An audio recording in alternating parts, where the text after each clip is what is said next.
कैसे हैं आप सभी। वेलकम करता हूं मैं आपको अपने इस अलग चैनल पे। और जैसा कि आपको पता है कि मैंने प्रीवियस में क्लास डाली थी और काफ़ी अच्छा रिव्यू आया आप लोगों का उस पे। तो मैं ये चीज़ आपको बता देना चाहता हूं कि अगर इसी प्रकार से आप प्रिपरेशन करते हैं तो आपको बीपीएससी 71st में काफ़ी हेल्प मिलेगी। और मैं आप लोगों के सजेशन के अनुसार विजन आईएएस के भी कुछ करंट अफेयर्स जो इम्पोर्टेंट हैं बीपीएससी प्रीलिम्स के लिए, वो मैं यहाँ पे आपको डाल के दूंगा, वीडियोस बना के यहाँ पे आप लोगों को बहुत अच्छे तरीके से समझा दूंगा ताकि आप लोगों को करंट अफेयर में कोई प्रॉब्लम ना आए। तो हमने अभी महारथी अवार्ड पर छोड़ा था, सॉरी ये मैं दूसरा ले लिया, मैंने महारथी अवार्ड पे छोड़ा था। तो देखिए क्या है कि अभी फ़िलहाल स्टार्टअप महाकुंभ 2025 हुआ था, उसमें बिहार के 3 कंपनियों को महारथी अवार्ड मिला। कौन-कौन सी कंपनियां हैं? तो देखिए 3 कंपनियां हैं, थोड़ा-सा इसको देखेंगे। एक है ईवाई डेल्टा, एक है ईवाई डेल्टा, दूसरा है लेडी फेयर, लेडी पेयर, और तीसरा है भोजपत्ता, भोजपत्ता। तो देखिए यहाँ पे 3 कंपनियों को क्या महारथी अवार्ड दिया गया है, यानी कि इन्होंने स्टार्टअप के क्षेत्र में बहुत अच्छा काम किया है। और याद रखिएगा ये जो स्टार्टअप महाकुंभ है वो दिल्ली के भारत मंडपम में हो रहा था। कहाँ हो रहा था? दिल्ली के भारत मंडपम में ये का ये जो आयोजन है वो चल रहा था, संचालित हो रहा था। तो ये चीज़ें आपको ध्यान देने की ज़रूरत है। अब क्या है कि अपने अपने क्षेत्र में उल्लेखनीय नवाचार के लिए, इनोवेशन के लिए अलग अलग क्षेत्रों में, जैसे ये कंपनी किसी अलग क्षेत्र में, ये कंपनी किसी अलग क्षेत्र में, और ये कंपनी किसी अलग क्षेत्र में, अलग अलग क्षेत्र में क्या किया है, इनोवेशन के कारण इन लोगों को महारथी अवार्ड दिया गया है। उसी के बारे में यहाँ पे डिस्कस किया गया है। तो देखिए सबसे पहले ईवाई की बात करें, ईवाई डेल्टा क्या है? तो देखिए ये जो है ये एक डिफेंस एंड स्पेस टेक्नोलॉजी आधारित, क्या, रक्षा और रक्षा और स्पेस टेक्नोलॉजी आधारित इनोवेशन कंपनी है, स्टार्टअप कंपनी है, ठीक है। इसी के साथ इस स्टार्टअप को मुख्य रूप से नेक्स्ट जनरेशन इलेक्ट्रिक मोटर तकनीक के विकास से विशेषज्ञता प्राप्त है। यानी जो इसने क्या किया है कि नेक्स्ट जनरेशन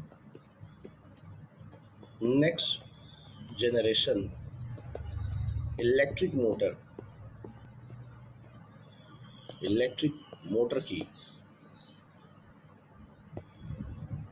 की व्यवस्था की है, जिससे स्पेस और टेक्नोलॉजी में अच्छे तरीके से इसका उपयोग किया जा सकता है। तो ये है, याद रखिएगा अगर एमसीक्यू आया तो ये ऑप्शन आएगा कि लेडी फेयर जो है वो किससे संबंधित है। तो लेडी फेयर रक्षा और स्पेस टेक्नोलॉजी से संबंधित है, ये चीज़ आपको ध्यान देने की ज़रूरत है। अब आगे देखते हैं तो लेडी फेयर की बात करें तो लेडी फेयर क्या है? तो लेडी फेयर जो है 2019 में, देखिए 2019 में 2019 में ऋषि रंजन कुमार द्वारा स्थापित लेडी फेयर का उद्देश्य ग्रामीण क्षेत्रों की महिलाओं को घर पर ही सैलून जैसी सौंदर्य सेवाएं देना, प्रदान करना है। तो इसका मतलब क्या है कि महिलाएं जो हैं वो घर पे ही सैलून टाइप की व्यवस्था कर सकती हैं, सैलून जैसी सुविधाएं, सौंदर्य सेवाएं प्रारंभ कर सकती हैं। और इसको शुरुआत किसने किया था? ऋषि रंजन कुमार ने। और आपको पता है कि महिलाएं सौंदर्य के लिए कितनी सचेत रहती हैं, कितनी आतुर होती हैं। तो इसीलिए 2019 में बेचारे ऋषि रंजन कुमार जी ने क्या किया कि एक लेडी फेयर नाम का जो स्टार्टअप है वो खोला, जिसमें ग्रामीण क्षेत्रों की महिलाएं जो हैं, यानी कि जो गांव की महिलाएं हैं, उनके घर पर ही सैलून जैसी सौंदर्य सेवाएं प्रदान की गई। इस पहल से न केवल महिलाओं को सुविधा मिली बल्कि रोजगार के अवसर भी मिले। जाहिर सी बात है, महिलाओं के घर के पास ही या घर में ही अगर सैलून खोल दिया जाए तो वहाँ पे उनकी आय जो है वो अब दूसरी महिलाओं के बाल काट करके पैसा कमाएंगे ये लोग, ठीक है। या फिर उनके सौंदर्य के लिए, या बाल ही की बात नहीं है, मेकअप जो है सबसे आजकल सबसे बड़ी व्यवस्था तो मेकअप की है। तो वो सारी व्यवस्थाएं जो है यहाँ पे की गई हैं। वर्तमान में लेडी फेयर का वार्षिक टर्नओवर कितना है? अभी जो इसका कंपनी है ये है 36 करोड़ रुपए तक इसका जो टर्नओवर है पहुंच गया है, और 150 से अधिक महिलाओं की नियमित रोजगार प्रदान कर। तो ये चीज़ याद करने की जरूरत नहीं है, लेकिन आप बस इतना याद रखिएगा, ये 36-32 कुछ याद करने की जरूरत नहीं। बस इतना याद रखिएगा कि ये जो लेडी फेयर कंपनी है, जो स्टार्टअप है, वो स्टार्टअप जो है 2019 में इन्वॉल्व हुई थी, 2019 में खोली गई थी ऋषि रंजन कुमार के द्वारा। और ये भी एक ये भी बात याद रखिएगा कि ये जो लेडी फेयर है वो किससे संबंधित है, महिलाओं के सशक्तिकरण से संबंधित है। ये चीज़ आप लोग यहाँ पे देख सकते हैं। इसी के साथ भोजपत्ता क्या है इसके बारे में मेंशन करते हैं। भोजपत्ता जो है वो 2021 में स्थापित भोजपत्ता एग्रीप्रेन्योर प्राइवेट लिमिटेड की एक कृषि आधारित स्टार्टअप है। नया क्या है, ये एक है एग्रीकल्चर बेस्ड, क्या है, एग्रीकल्चर बेस्ड ये एक स्टार्टअप है। यह अपने शून्य कार्बन उत्सर्जन वाले सोलर ड्रायर की मदद से फसलों की कटाई के बाद होने वाले नुकसान को कम करने की। अब देखिए यहाँ पे क्या है कि एक सोलर ड्रायर जो है, ये सोलर ड्रायर इस कंपनी ने बनाया है। ये सोलर ड्रायर क्या करेगा, ये जो है फसल में जब हम कटाई करते हैं तो उससे कार्बन का उत्सर्जन ना हो, इसका इसमें पूरा ख्याल रखा गया है। और याद रखिएगा कि ये कार्बन का उत्सर्जन ना होने के कारण ही इस कंपनी को महारथी जो है अवार्ड मिला है। तो इसके लिए शुरुआती 4 लाख रुपए की सहायता से शुरू हुए इस स्टार्टअप का वार्षिक टर्नओवर 89, ये सब कुछ याद करने की आवश्यकता नहीं है, ये आप याद रख सकते हैं। तो ये आपने देखा कि किस तरीके से इन 3 कंपनियों को स्टार्टअप महारथी अवार्ड दिया गया है। अब देखिए बात करते हैं बिहार में क्षेत्रीय ग्रामीण बैंकों का पुनर्गठन किया गया है। तो हाल ही में बिहार के 2 ग्रामीण बैंकों पर क्या, बिहार में 2 ग्रामीण बैंक थे। एक ये देखिए, मैं इसको मैप के जरिए समझाने का प्रयास करता हूँ। ये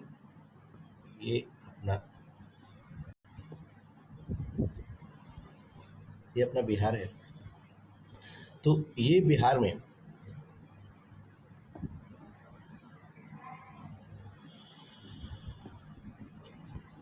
थोड़ा सा इसका लाइन सीधा कर दो। तो ये जो बिहार है अपना,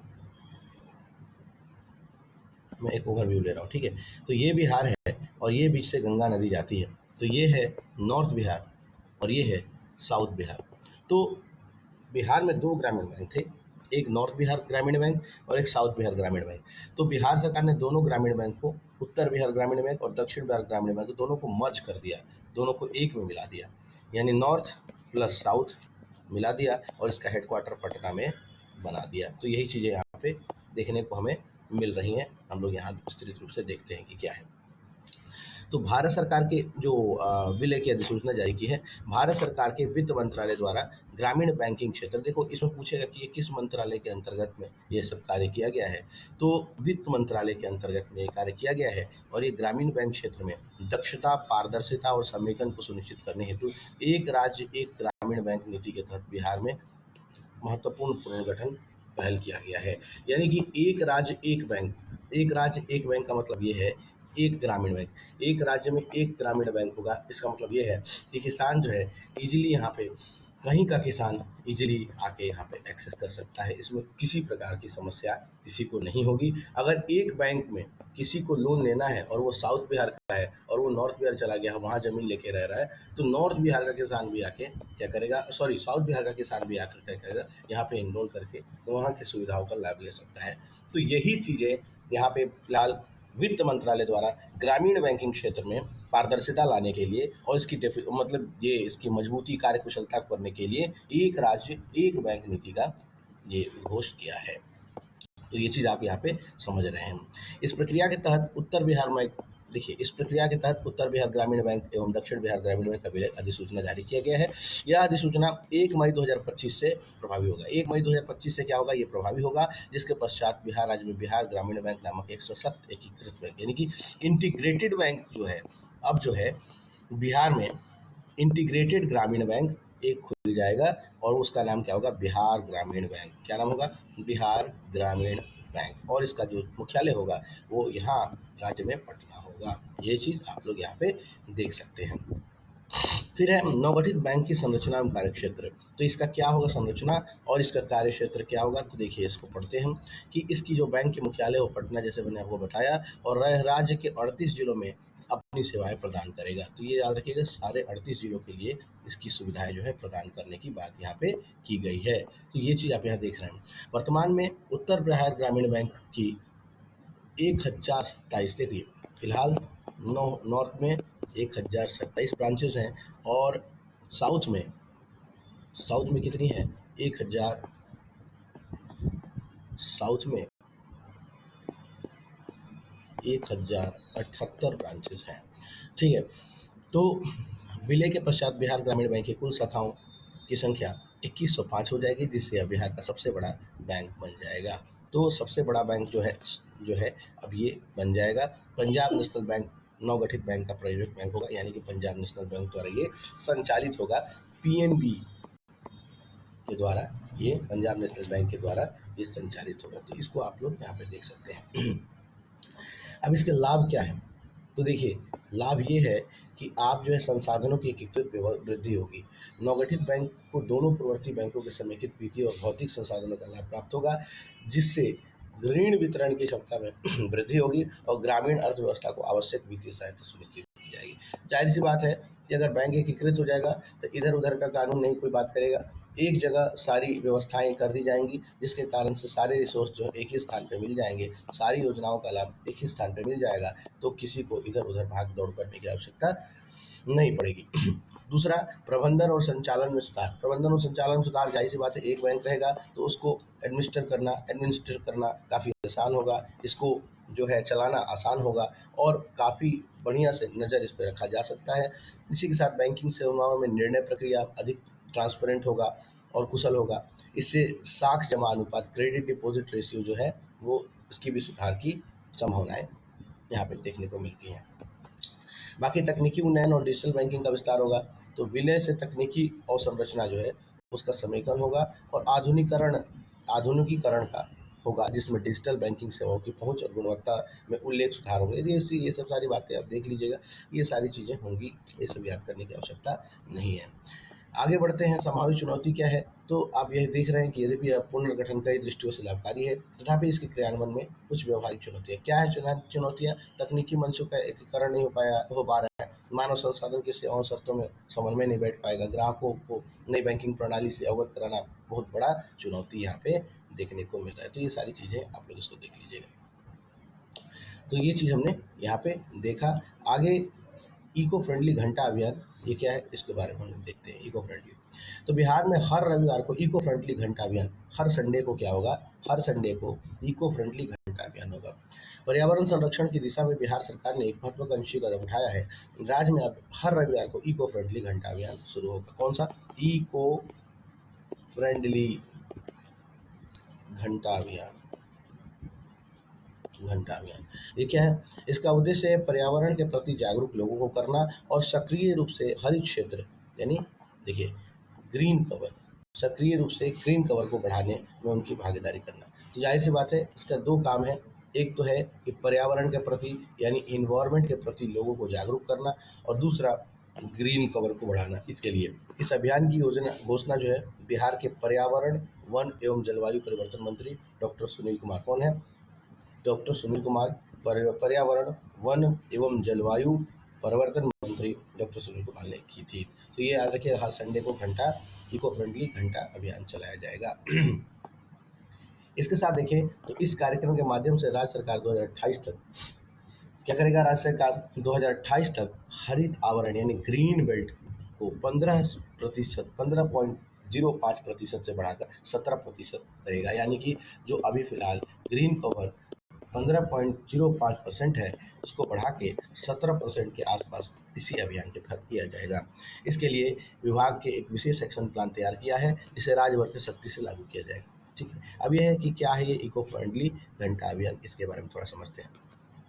तो हर रविवार इको फ्रेंडली काम, ये देखिए यहाँ पे 1 घंटा पर्यावरण के नाम। देखिए ये यहाँ पे मैं मेंशन कर रहा हूँ, इसको थोड़ा देखिएगा। हर रविवार, इसको मैं रेक्टेंगल में बंद कर देता हूँ। देखिए हर रविवार इको फ्रेंडली काम, 1 घंटा पर्यावरण के नाम, इस मूल मंत्र के साथ ये अभियान शुरू किया गया। हर रविवार 1 घंटा काम, हर रविवार इको फ्रेंडली काम, 1 घंटा पर्यावरण के नाम, ऐसा इस अभियान का नाम रखा गया। इस पहल के तहत क्या होगा? राज्य के प्रत्येक नागरिकों से अपील की जाएगी कि वे सप्ताह में कम से कम 1 घंटा पर्यावरण के लिए समर्पित करें। हर हफ्ता 1 घंटा, बस 1 आवर, ये याद रखिएगा। इस दौरान वे पेड़ लगा सकते हैं, सफाई अभियान में भाग ले सकते हैं, प्लास्टिक हटा सकते हैं, वर्षा का जल जो है उसको कंजर्व कर सकते हैं, या फिर अन्य किसी भी पर्यावरण कार्य में योगदान दे सकते हैं। जो भी व्यक्ति आधिकारिक पौधे लगाएगा उसे उसकी फोटो सोशल मीडिया पर अपलोड करनी होगी, ताकि पारदर्शिता बनी रहे और जागरूकता भी फैले। अब यहाँ वन एवं पर्यावरण विभाग के अधिकारियों को इन अभियान को जमीनी स्तर पर लागू करने की जिम्मेदारी दी गई है। तो ये याद रखिएगा कि वन विभाग वाले इसको इम्प्लीमेंट करवाएंगे। और वैसे अधिकारी जो इस अभियान के तहत किसी किए गए कार्य की जानकारी और फोटो समय साझा नहीं करेंगे, उन पर विभागीय कार्रवाई होगी। तो याद रखिएगा, इन पर डिपार्टमेंटल इंक्वायरी बैठ जाएगी और इनकी नौकरी भी संबंध इसमें पड़ सकती है। तो यही चीज़ें हैं जो फिलहाल यहाँ पर देखने को मिल रही हैं। अब एक है बिहार सेपक टकरा विश्व कप 2025। ये क्या है देखते हैं। तो हाल ही में पाटलिपुत्रा स्पोर्ट्स कॉम्प्लेक्स में इंडोर स्टेडियम में ISTAF सेपक टकरा वर्ल्ड कप 2025 का आयोजन किया गया। तो बिहार में पटना में आयोजित बिहार सेपक टकरा विश्व कप 2025 में भारतीय पुरुष रेगू टीम ने ऐतिहासिक जीत गए। तो कौन सा है? भारतीय इंडियन टीम जो है रेगू टीम। कौन? रेगू टीम, ठीक है। फाइनल मुकाबले में भारत ने जापान को हराया। भारत किसने हराया? भारत ने जापान को हराया 2-1 से हराकर स्वर्ण पदक जीता है। भारत ने स्वर्ण पदक जीता है। रेगू टीम ने, पुरुष की रेगू टीम ने जापान को 2-1 से हराकर स्वर्ण पदक जीती है। इस विश्व कप ने भारत ने कुल 7 पदक जीते। इस विश्व कप में भारत ने कितने? कुल 7 पदक जीते, जिसमें 1 स्वर्ण, 1 रजत और 5 कांस्य पदक थे। पर तालिका और भाग लेने वाले देश इसमें आप देख लेंगे। बस इतना याद रखिएगा कि भारत गोल्ड मेडल जीतता है और उसके साथ जापान को ये हराता है, और यहाँ 2-1 से जापान को हराता है। और भारत की पुरुष रेगू टीम ने क्या कि इस पे किस किताब पे जीत दर्ज की है। भारत पदक तालिका देख लें तो भारत पदक तालिका में 4थे स्थान पर रहा, जबकि थाईलैंड ने 4 पदक जीतकर शीर्ष स्थान पर। तो थाईलैंड ने क्या है, थाईलैंड जो है वो 1 नंबर पे था, बाकी भारत जो है 4 नंबर पे था। ये चीज़ आप लोग यहाँ पे देख सकते हैं। इस टूर्नामेंट में 21 देश शामिल थे, ये सब आपको आवश्यकता नहीं है। बस याद रखिएगा कि जो एशिया, ओशिनिया, यूरोप, दक्षिण अमेरिका, उत्तरी अमेरिका से थी, तो ये सब याद रखिएगा। ये सब आवश्यकता नहीं है, सब इतनी याद करने की आवश्यकता नहीं है, ठीक है। ये भी याद करने की आवश्यकता नहीं है। और Europe, France, Germany, Poland, Switzerland, ये देखो ये सारे देश जो है, देश के बारे में दिए गए कौन कौन सा देश जो है इसमें शामिल था, ठीक है। तो ये सब आवश्यक नहीं है, बस इतना याद रखिए किसने जीता था। और भारत की स्थान 4 नंबर पे है, और 1 नंबर पे कौन है? थाईलैंड। 1 नंबर पे कौन है? 1 नंबर पे देखिए यहाँ पे मेंशन किया गया है। 1 नंबर पे हमारा जो है वो थाईलैंड है। देखिए यहाँ पे लिखा हुआ है ना थाईलैंड, 1 नंबर पे थाईलैंड है। इस चीज़ को आप लोग यहाँ पे देख सकते हैं, ठीक है। अब यहाँ से अब बिहार का पहला ठोस अपशिष्ट प्रबंधन क्लस्टर जो है वो, इसके बारे में हम लोग नेक्स्ट वीडियो लेक्चर में पढ़ेंगे, क्योंकि ज़्यादा वीडियो लेक्चर लंबा होने से आप लोग स्टेबल नहीं रह पाते, आप लोग बहुत ज़्यादा इरिटेट हो जाते हैं, और फिर आप लोग वीडियो छोड़ कर भगा के देखना प्रारंभ करते हैं। इससे बढ़िया है आप थोड़ा पढ़ें और ज़्यादा समझें। इसके लिए मैं छोटे छोटे वीडियो लेक्चर्स में आप लोगों को करंट अफेयर प्रोवाइड कराऊंगा। और आप लोगों को ये वीडियो कैसा लगा, इसके लिए आप लोग कमेंट सेक्शन में जाकर बता सकते हैं, या फिर हमारे टेलीग्राम चैनल पे भी आप लोग ये जाकर बता सकते हैं कि मेरे द्वारा पढ़ाया गया करंट अफेयर आपको समझ आ रहा है कि नहीं। अगर आप लोगों को समझ में आ रहा है तो वीडियोस को लाइक कीजिए, सब्सक्राइब कीजिए और लोगों को शेयर कीजिए, ताकि ज़्यादा से ज़्यादा लोग इस वीडियो पे अपना लाभ उठा सकें। तब तक के लिए धन्यवाद, और आप लोग अपने स्वास्थ्य का बहुत ख्याल रखिएगा। धन्यवाद, नमस्कार।